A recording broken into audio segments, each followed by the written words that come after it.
Good morning from Panhandle Outdoors, America's only daily outdoor TV show. Your source for fishing, hunting, and information for folks who enjoy the great outdoors. Now sit back, relax. It's Panhandle Outdoors.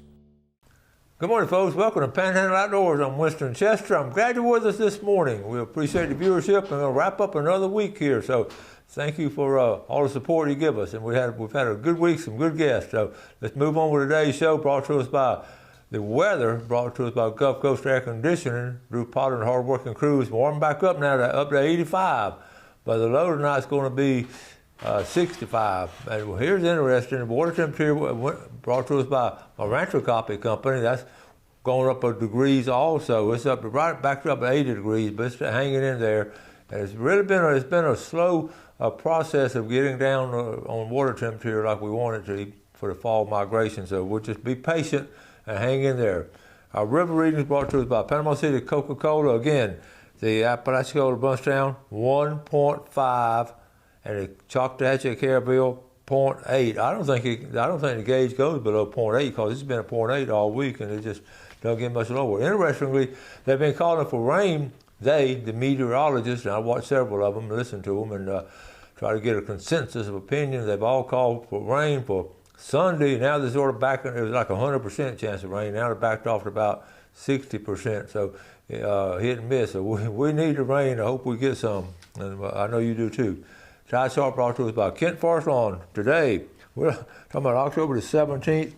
Not strong tides today or tomorrow, sort of a little bit of a tide. We're looking at this morning, 825 is high, and tonight, 355 will be low.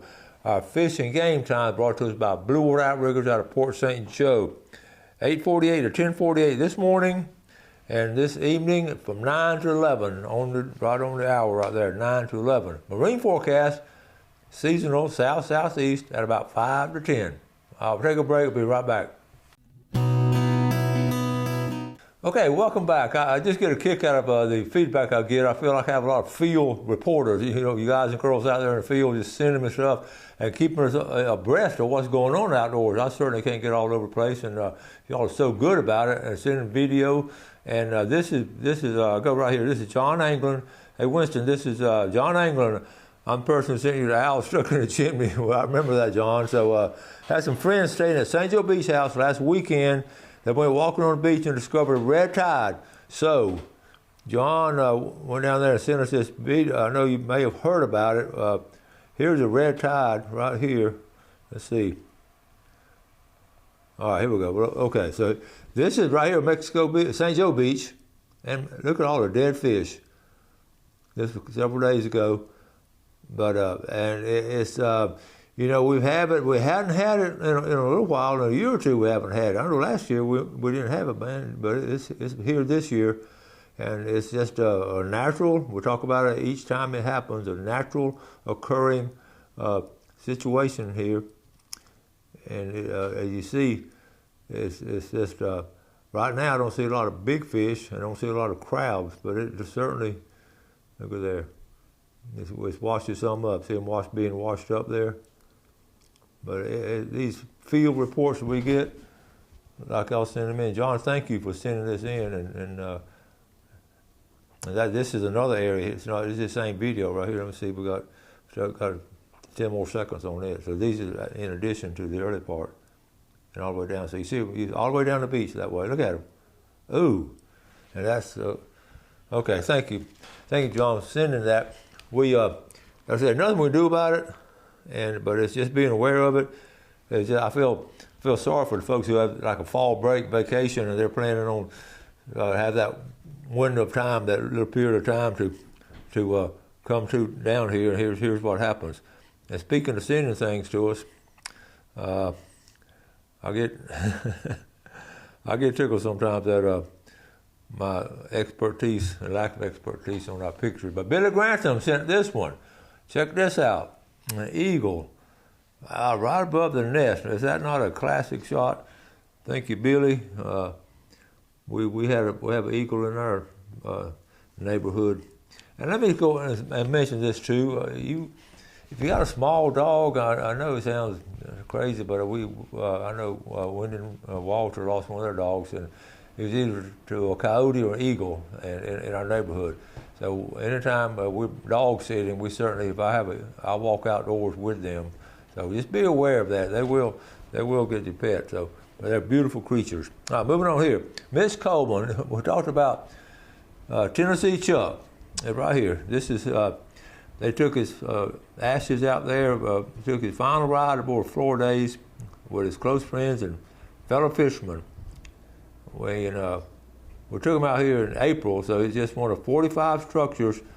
We call it McKibbenville, and that was Chuck's last name. He's from Tennessee. And he donated $50,000 over the years to build these 45 structures. So I got tickled there. They have the Tennessee flag. Check it out, the University of Tennessee flag. And we got to know Chuck over the years, and did some good interviews with him, fished with him. He was a character, and been down here a while. And they caught some fish that day, fishing over there. There it is, right there, the Florida Days. Thank you, Mitch Coleman, for sharing that and all the work you do, Mitch, with that group. I mentioned this, that season closed on Wednesday, but people want to know when it's going to open back up.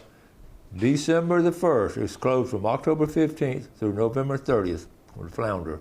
So it'll be open back up in December. There will still be some flounder out there, I promise you. And I don't know about the weather. How about Brad Kincaid over here at Lake Talquin? And this is good because he sent this shared the electronics. We talk about, here's the fish finders, and we talk about how amazing they are now. But this is a school that he saw this school, see them clumped up like that? I mean, that's amazing. So, and there's another group around what? How about old tree, the tree limbs, see the tree limbs and all? You think they don't like structure? Is that not cool? That's up in Lake Talquin. Okay, here's my girl, Crystal Bullock. Crystal is now, she went to Mosley. Her brother was the president out the way, and Mom worked there, Angel Carpenter, and maiden name Carpenter. And Crystal is now, she was an English teacher at Bay High. She just got a job as a public information officer for Bay District Schools. But isn't that cool to have a girl that does that kind of stuff?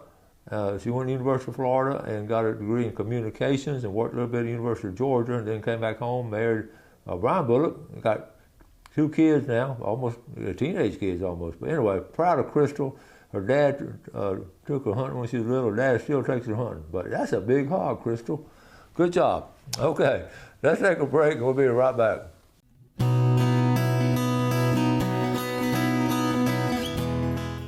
Okay, welcome back. I want to, on this section, cover the wild beast feast we had Tuesday night. Congratulate and thank all the men and women who have put that on. It was another amazing event. I just get tickled every year I go to it. Last year they set a record serving 1,400 people. This year, how about serving 1,600 men and other guests, 1,600 meals. And the most important part of the whole night, when Hank Parker, at the end of his talk, at the end of his little speech, he gave an invitation. 92 men and young men and men of all ages came down to the front of the church and confessed their sins and were saved. That was an amazing night. So I've got some video. I just took my phone. Quit taking my camera. Here we go right here. Here's at the beginning. They're getting set up. See the food line. I want you to look at the line. Oh, the line's way up there. Okay, there's the line. All right, I'm following the line. Okay, here we go. Moving on. So I'm about right in here with Wilbur Miller, okay, look at this line. There's my buddy there. I didn't see him. Oh, the lines go way in the table. Wait a minute, it goes out to Highway 231. Is that not incredible? Is that not amazing? So just some pictures here. They're getting set up here. Afterwards, there were 10 tables, so they were serving 100 men were coming through at a time. I mean, boom, boom, boom, boom. So they're amazing how fast they went. Mosley Bass team, a lot of them were there. Got to see some of them. The car show, this was new this year. I haven't seen this one. How about a 1946 Studebaker truck? And the Studebakers they're very, they mean a lot. The Studebaker family in my book, and they're an interesting family, to say the least. Came over from Germany and started building horse carriages. So anyway, here's a truck. And it actually went out of business, the Studebakers, but that's cool. Inside the church there were of course, a good setup of nice bucks right there. Now here are the prizes. That was a boat, and the guy that won the boat was from Port St. Joe. Look at all the prizes, all the Yetis and guns, and I want to encourage you each year to come to this. And it's just a win-win for everybody. And let's see, I was going to show you the stage setup. This is before Hank Parker came on. Everybody sort of coming in the church sanctuary, getting set up. But that's the setup right there. And everybody just starting to come in, and there's Chip. And all right, so then we got. I started going around taking pictures. How about Rusty Russell back here? They sold out. The Crime Stopper sold 1,000 tickets already for November. How about Bobby Smith? And I got to tell you a story. Remind me to tell you a story about Bobby Smith. And that's Tim Jennings, Harry Frank, coached with me for years. Hank Parker, he sent word out there he wanted to meet Winston Chester. Now, that's just different. I was up there front. I met him before. He's just a great guy. He really is. And my favorite picture, here I am in church with my son-in-law and my son, Walter and Chip, and Walter brought a friend from Port St. Joe. And we had good seats, and you can see it's packed out. So it was really a great service there, and a great time. A wonderful time was had by all. And I got a kick out of so many different things that were there, and it was just really enjoyable. The Bobby Smith, Bobby Smith had caught 62,000 bass. So when I was talking to Hank Parker, I talked to him a minute or two, and I said, listen, I got a buddy up there who's caught 62,000 bass. He wants to know if you caught that many. Hank Parker said, no, I ain't caught that many.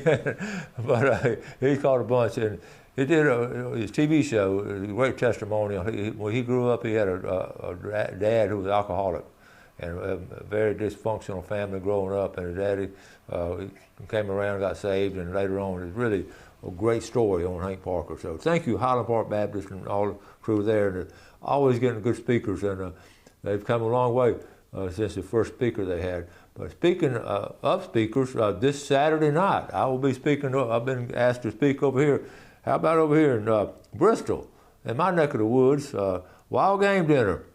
The Liberty County 4-H presents. It's going to be this Saturday, 5:30 at Veterans Memorial Civic Center, and I'm going to be the guest speaker. I'm so looking forward to it. It's going to be a great time. I'll get I speak to different groups and all. A lot of times it's a group of young people, so I have a good talk, and then sometimes it's a group of just men. So this is going to be a hybrid group, so I'm going to have a hybrid talk, and I'm looking forward to it. And the food's going to be great. It's a fundraiser for the 4-H club out of Liberty County. I'm so proud of them for doing all this work and all. Okay, so let's move on. I've got all kind of stuff to share with you. But 1,600, they fed 1,692 were saved. Okay, how about this? If we can relate to this, I caught one fish, 2 trees, and my cousin's ear. If you fished with a young person, I remember one time I hooked my brother, and he hollered out, but I didn't know he was back there. Okay, real quick, again, St. Joe, we mentioned this before, but they're doing I've had 2 or 3 different scientific groups on here talking about this, about the decrease in the seagrass and so they're doing a wall of honor. And Dusty May, he's been on the show before. They're doing a wall of honor for donations there, and the Bay Sabres. It's amazing at the amount of grass that's being lost. But Bay Sabres, Florida. Okay, we can join up with them. And here's something interesting. They took some core samples, from the bottom of St. Joe Bay out there in the channel, and the balance was broken. So this is the core. It was this mud and muck and all kind of stuff. They couldn't even get in deep enough to find any good stuff there. So there's a lot of interest in restoring St. Joe Bay and keeping it safe. Again, don't forget, next Saturday, the Tri-State Quail Hunters Gathering. And that's going to be really good. You can check on it's going to be at the Carpenter's Table at 11 a.m. there in Marianna. And I hope to see you there. So all kind of cool things going on here in the Panhandle this time of year. October is just a super busy month. And yes, just a great month to do outdoor stuff. And everybody knows that. So we're going to go to as many as we can. So, all right, let's move on. We'd like to do our drawing this time. We appreciate our sponsors. And if anybody wants to help advertise our show, we can certainly use some more advertisers to meet our expenses. So just let me know. I'd love to go by and talk to them. Okay. And the winner of the fried mullet plate at Gene's Oyster Bar, all the way from Panama City Beach, Yvette Weathers. And the $20 gift certificate for Tarpon Dock Seafood from Albert Creek, Sherwin Prowse. That's right around the corner because Sherwin has a place here. Sherwin, you go. I know what you're going to buy. You can probably buy some grouper. Okay. And the winner of the Big Red Snapper, all the way from Deer Point Lake, Arisha Dutton. All right, Arisha. Some good winners right there, and we'll be giving stuff away every Friday from here on out. So make sure you stay tuned. Now, let's get ready for our famous Friday fishing forecast. So we'll take a break, and we'll be right back.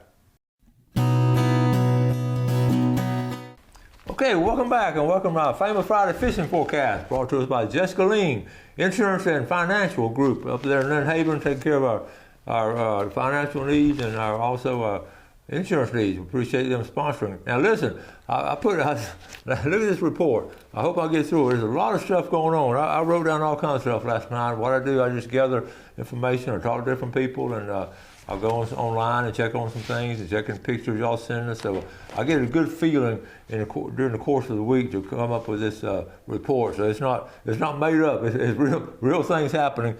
And one of the things is the trout bite has been good, not just in the St. Andrew Bay system, but in Choctaw Bay and also in that place called Bay. A lot of folks catching trout, but they're catching a lot of small ones. That was a consensus of opinion, a lot of small trout being caught. Another thing that a lot of folks are doing this time of year, it's a great time to do it because the weather is really nice and sort of cool off, is nighttime fishing, dock fishing, fishing the lights at different docks. And they're catching quite a few redfish, again, throughout all of our bay systems. This is going on. I don't know that much about that. Pensacola Bay, fishing the docks at night, I don't know about that. I do know in the St. Andrew Bay system and the Choctaw Bay system, dock fishing at night has been really, really good in October. Really a lot of stuff going on, a lot of redfish being caught. Now remember, I talked about the flounder being closed, and it's not going to open up again until December the 1st. So anyway, let's see. I wrote down on pier fishing, 3 things: tuna, kings, and Spanish are being caught off the piers, and also the bridge, the passes in the bridge, the redfish again. We'll talk about it almost every Friday about big redfish in the passes, and also under the bridge over in Choctaw Bay, and right here in St. Andrew Bay, and also down in Apalachicola Bay there. The Highland Park, the Highland View Bridge going out that channel, you can catch some bull reds, but you got to catch them over here. Let's take a look at it real quick. I'll go ahead, right here. Let me see.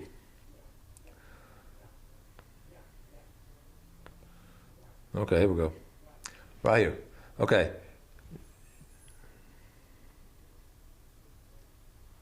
All right, anyway, let's see. Yeah, okay, I can't find exactly what I want to talk about. But anyway, that you got to catch them with a moving water, outgoing water. Surf fishing, they're still having a problem with June grass west of us, believe it or not. And the Pompano Run, they've caught a few over west of us, but not a lot. They're catching whiting on a regular basis, but when the June grass, it's not 100% of the shoreline covered. There are windows of clear areas that you can go to, so keep that in mind too. The right near shore, 3 things: mahi, amberjack, and of course the snapper still being caught. Bonita has been caught. I don't know. That's one fish I don't like to food with, the bonita. Destin Fishing Rodeo, they're halfway through it. The wahoo is on fire.